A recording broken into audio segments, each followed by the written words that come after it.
Okay, so welcome everybody to my Biltmore Heights real estate report. This is being recorded, just for full disclosure. I'm recording it and I will be sending everybody here a copy of it in the next couple days. And if you have any questions, down below there's a question and answer box. Please leave any questions in that box, and at the end I'm going to get to questions. For those of you that don't know me, I am married with 2 boys, and I live in the South Miami area. I was born and raised in Miami, grew up here, left for college, and then lived in Maine for a few years before my husband said, "What are we doing in Maine? Let's go back to Miami." So I've been back in Miami for a long time. I became a realtor in 2007, which you're going to see in just a minute was not a great time to be becoming a realtor, but I can say I saw the worst of it, and it's a lot better today. Been an agent for 13 years and feel like selling real estate in the town I grew up in gives me a little bit of an edge over competition because I know this place like the back of my hand.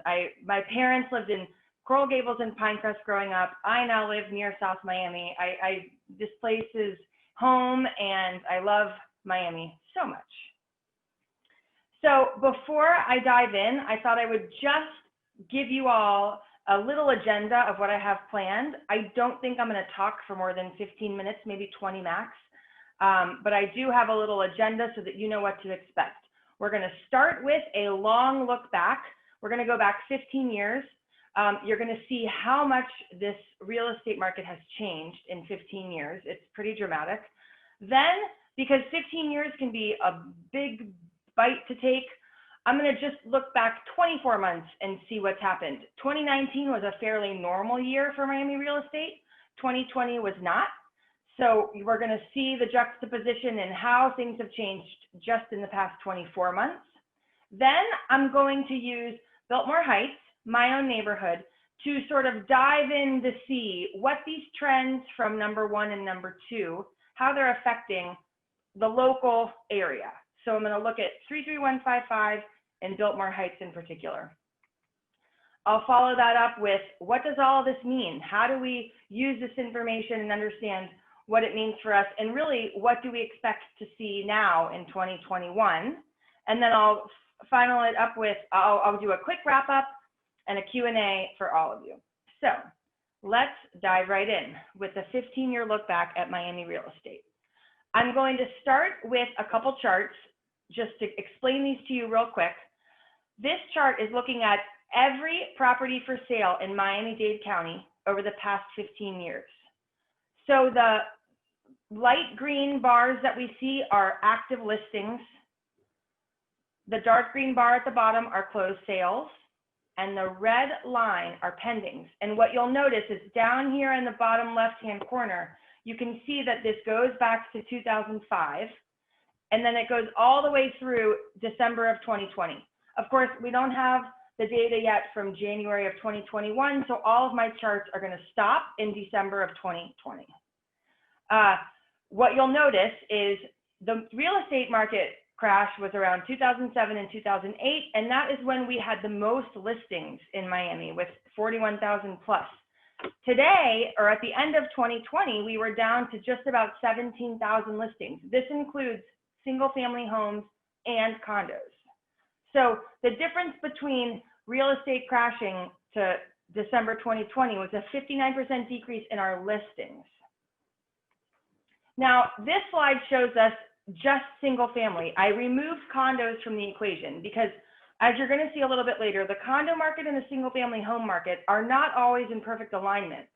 The single family home market is on fire right now, and this chart starts to show us that. So we had 16,000 plus single family home listings back in March of 2008 at the peak of that crisis.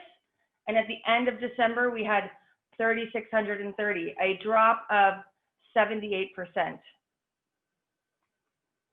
Now, this chart looks specifically at the average price per square foot. And when I'm talking about the average price per square foot, that's of the selling price for single family homes over the past 15 years. I think this is pretty remarkable. We had a low back in 2009 And again, it dipped a little bit in 2010. And look at where we are today. An average selling price per square foot for single family homes in Miami-Dade County of $381. Pretty incredible.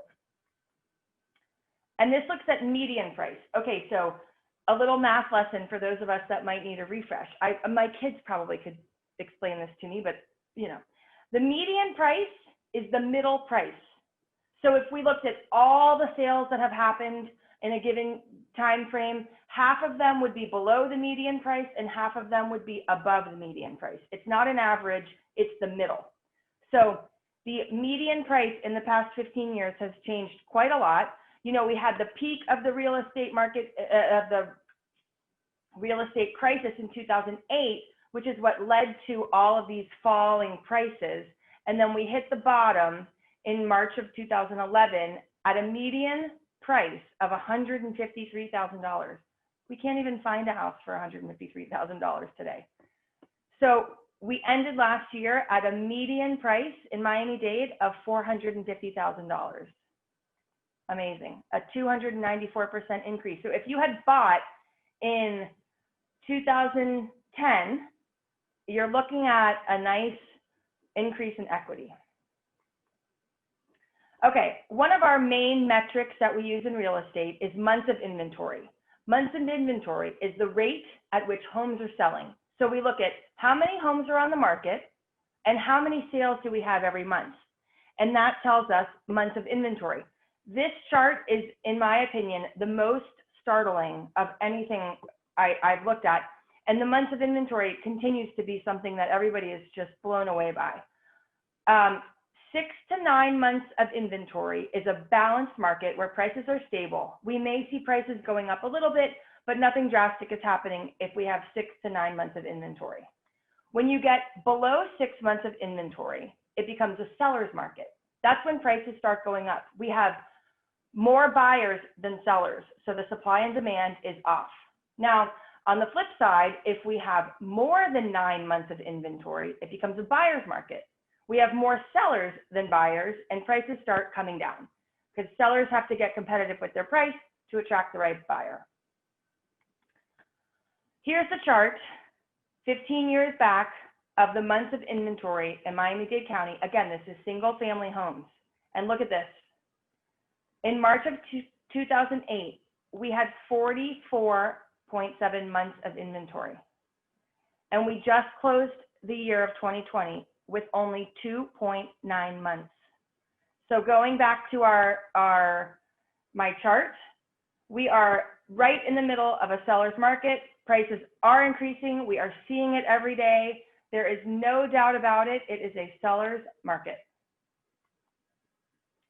All right, so that gave us a look at what happened over the past 15 years. But I feel like 15 years is too much. Let's just hone in on what's just happened. We have a better memory for that and look at the last 24 months. So I'm going to bring condos back into the picture because you can see when you put them side by side how different our single family home market is compared to our condo market.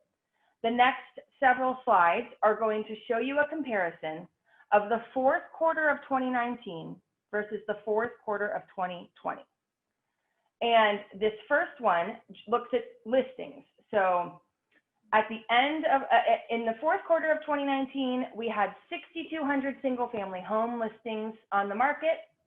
And at the end of 2020, Q4, we had 3,700, okay? Now on this side, this is looking at condos. So we've got single family on the left, condos on the right. Condos. End of 2019, 15,000, and you'll see there was an improvement in 2020. The inventory did start to go down, but not as dramatically as the single family home inventory went down. Now this next slide looks at how many sales we had in both single family and condo. On the single family side, we went from 1,150 up to 1,300, in condos from 1239 to 1465. And interesting to note, I'm going to go back. Look at the difference in the amount of inventory that we had in each of these categories. and then look at how many sales we had. We had almost as many home sales as condo sales with a lot less to choose from. Okay, and then this looks again at that median sale price. Remember, median is middle. So half of the sales were less than that and half of the sales were more than that. On the single family side, this is pretty amazing. Q4 2019, the median sale price was $370, and in 2020 that went all the way up to $450. That is more than a 20% increase. And then on the condo side, again, we saw an increase, not quite as dramatic, from 245 to 270. And then this goes back to my favorite metric, months of inventory. And here's the story, right? I talk about the difference between single family homes and condos all the time. And this is where you really get to understand it. On the single family home side, at the end of 2019, we were already edging toward a seller's market with 5.3 months of inventory. And then we get to the end of 2020 with 2.8 months. Versus condos, where 2019 we had 12 months, and we definitely improved. At the end of 2020, we had 9.1 months, but we're still at the top end of that balanced market. And if I dove deeper into different prices or different areas, you may still see some areas where it's really very much a buyer's market in the condo sector. All right, so to try to make sense of all that information and put it into practice, I'm diving into 33155 and my Biltmore Heights neighborhood, so you get a better sense of what's happening here. What I will say is, I could deep dive into any neighborhood. I could do this for Coral Gables. I could do it for 33143. I'm just going to look at 33155 tonight, but if you'd be interested to know what's happening in your neighborhood and you don't live in Biltmore Heights, reach out to me. So, whoops, I went the wrong way. Okay, this is 33155. Our zip code goes from Miller Drive on the south up to 16th Street on the north, and it runs from Red Road on the east all the way over to Galloway on the west. Now, we are right on the border of Coral Gables, and parts of South Miami are inside 33155 as well. So here's a look at what's happening in 33155 right now. We have 86 listings on the market. This is, and these next slides are only single family. The reality is 33155 is primarily made up of single family homes. We only have a few condos, so I'm just looking at the single family home market. We have 86 active listings that range in price from $350,000 up to just over $2 million. There are 57 listings that are currently pending sale. And last year in 2020, we had 394 sales. Those ranged in price from $250,000, very low, all the way up to $1,625,000. Now I will say, there have been higher sales in our zip code. There was a $2 million sale plus in 2019. We just don't always have many in that really high bracket. You'll see that a little bit later. So last year, the highest sale was $1,625,000. We currently have 2.7 months of supply if we take into account how many houses are on the market and how many we were selling last quarter. Our median sale price in 2020 was $455,000. And now I'm going to zone in even more on Section 24. So Section 24 is where Biltmore Heights is located. So we're in the southeast corner of 33155. You know, 33143 is just to our south and 33146 is just to our east. But Section 24 runs from Red Road to Ludlam and from Bird Road to Miller. Here's where we stand, single family. We only have 13 active listings, and those range in price from about $400,000 to $1,725,000. We have 6 that are pending. So think about that.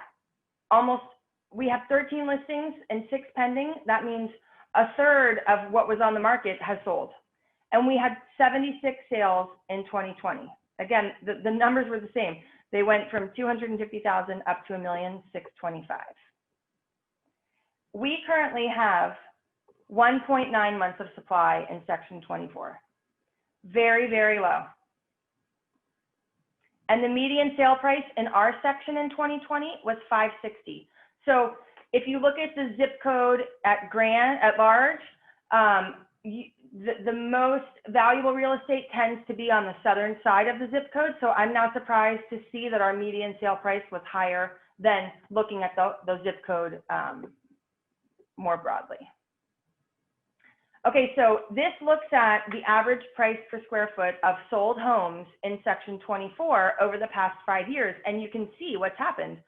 In 2016, the average home was selling for $270 a foot, and up it went until 2020. Our average sale price was up at $323 a foot. And this I also love to look at. So we sold at an average of $323 a foot. When we went under contract on that average sale, they were asking $334 a foot. So closings were happening at 96.7% of the list price. But this bar over here shows us what that house was originally listed for. So it may have closed for 97% of the list price, but it was actually almost 94% of the original list price.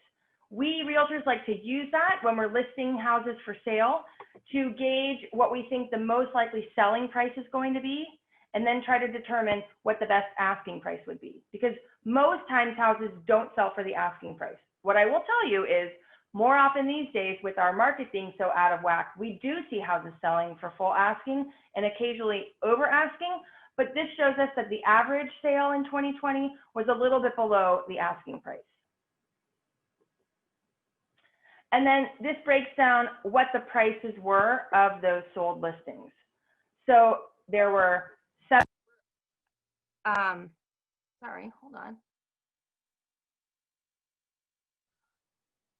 45 of those sales were under 500,000.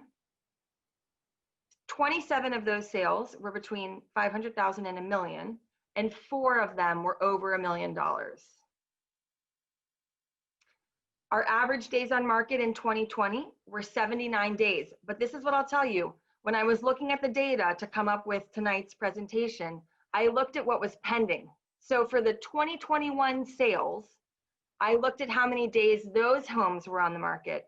And the new average is 58 days. So 2020, maybe houses took a little bit longer to sell, but today they're selling even faster. They're going under contract even faster. So what can you buy in Section 24 with your money? I thought it would be interesting to look at, around the median range and the low and high range to see what's on the market and what your money will get you, because it's changed a lot over the past 5 or 6 years. So here's an example, 5971 Southwest 46th Street. They're asking $600,000. It's a 3-2, 1,500 square feet on a 7,500 square foot lot. It's beautiful. The pictures look really nice. They've done some good updates inside. That's what you can get around 600,000. Now, if we want to go to the top end of that range, this is a home on 62nd Avenue near Miller. I will say that the 62nd Avenue corridor is where most of our $1 million plus homes are, because that's the area where the biggest lots are.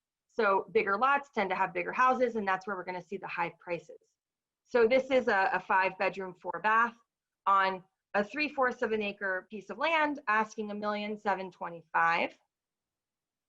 And then this is the least expensive home on the market right now in our Section 24, asking $395,000. It is cute as a button, 2 bedrooms, 1 bath. Look at that kitchen, and all the interiors are very sweet on a just about 9,000 square foot lot.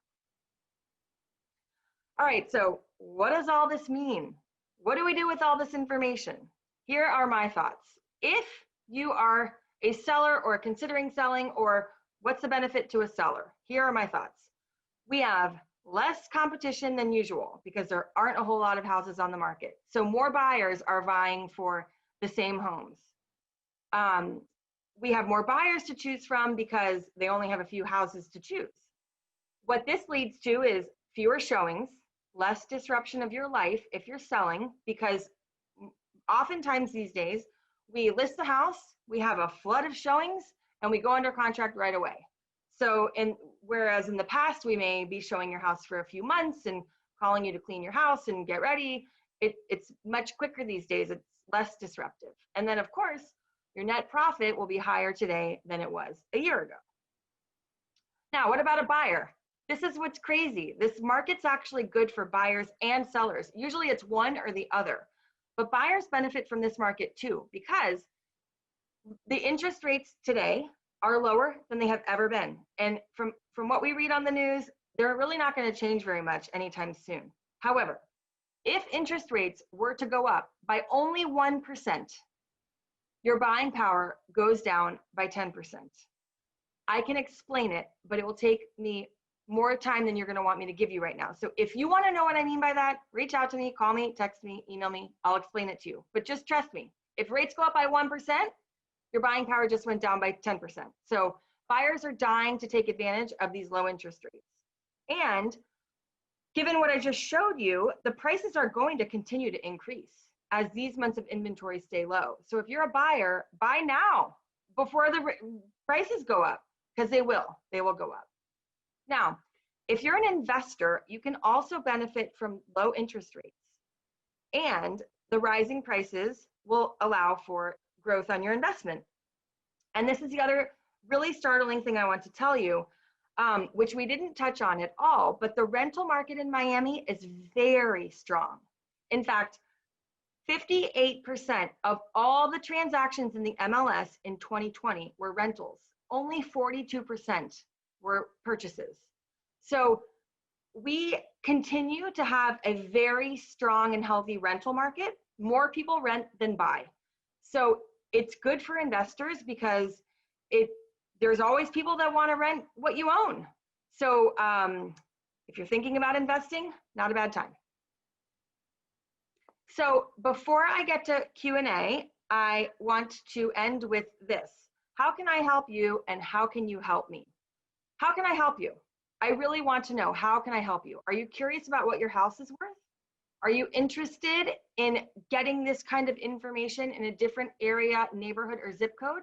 Maybe you live in 33155, but you're thinking about moving to Palmetto Bay and you're wondering what the market's like down there. I would be happy to help you, give you that information, walk you through the trends so that you can get an understanding of what that market's like. Just let me know. How can you help me? I would love it if you don't already, although I know most of you on here follow me on Instagram. That's how you got here. But if you don't follow me on Instagram, I would love it if you did. And you could also tell your friends and neighbors about this talk. Like I said, I'm recording it and I'm going to share it with all of you in an email in the next couple days. I will send you both the link to this Zoom as well as the link to this report. So feel free to share it with your friends and neighbors, and stay tuned because I will be doing these again. So tell your friends and neighbors if they're interested, they can sign up for my email list, and they'll get the invitation to the next one. All right, so that leaves me with Q&A, and in order for me to do that, I'm going to stop share, and hopefully you guys have questions. Oh, no, I just was told I sound like a professional. Okay, if you have questions, please put them in the Q&A box. But if you don't, that's all I've got. So I'll give it just a minute. If you don't have questions, that's A-okay. We'll be done for the night.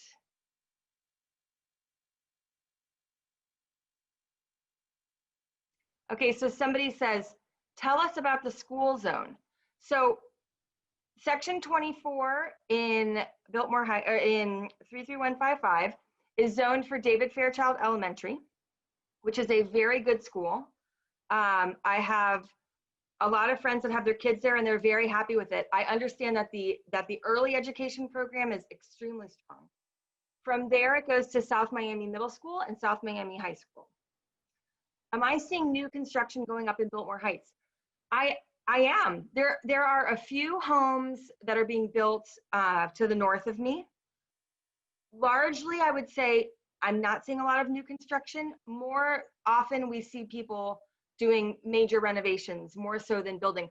There aren't really any plots of land left in this area, so there's not a lot of room for new construction. The only new construction we would get is if somebody wanted to tear their house down and rebuild. But there's not a whole lot of that happening in Biltmore Heights. Our property's on sewer or septic. Everybody in Biltmore Heights, as far as I know, is on septic. Although I think it would be fabulous if we were on sewer. We are not. And also we're on city water. Anyone else?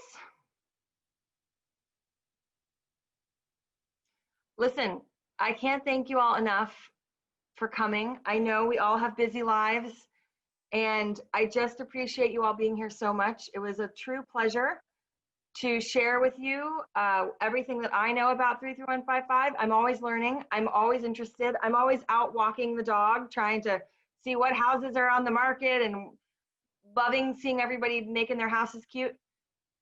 Please feel free to reach out to me anytime you have questions. I'd be happy to dig deeper into any of this information with you at any time. So thank you guys so much for being here, and I'll be back soon. I will do one of these again. So I'll let you know when that happens, and hopefully you'll come again.